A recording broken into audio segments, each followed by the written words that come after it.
So it is my first, and lengthy meeting. But one of the, like I say today, what I said when I first took the job to come to Roanoke as chief of police, one of the draws for me was this very collaborative model of reducing violence. I think that's what works. I'm not about just focused enforcement.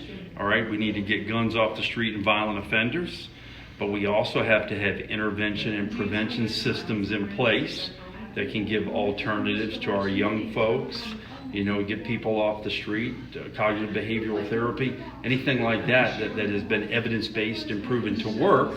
And I think the work of the Gun Violence Prevention Commission feeds into that. So I'm excited about the partnership. What I've learned is we have a great community.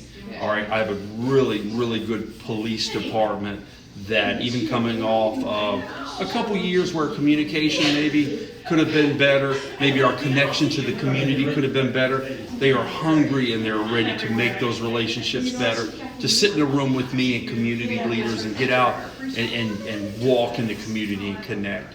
So, we've looked at doing a couple things that are going to help our efforts to reduce violence. We've improved our shooting, especially to our non-fatal shootings, where before we kind of had a limited response. I wasn't happy with that, so we have improved our responses to especially our non-fatal shootings drastically, right? And next week we're even going to add more resources to that, because I think if we're not responding to those incidents with almost as much rigor and vigor as we do our homicides, we're missing the boat, right? So we have to be able to go to those incidents early on, tap into the people, the witnesses, and the folks that can help us solve those crimes, get out in the neighborhood, knock on doors, and bring those offenders to justice. That's key. You saw tonight when we talked about where violence was happening in our community. Overwhelming. The number of homicides and non-fatal shootings in 2023 and 2022 has been in the northwest area of our city.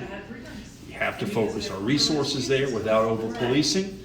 And one of the ways we do that is just by walking through neighborhoods, talking to people so they trust us and look at us as legitimate. That's very important in policing. So those are some of the things we've already started. We're going to continue to move things forward. I'm really excited about Roanoke. 3 weeks in, and not only with the officers, but with the community members. People seem to be very open to some of my ideas.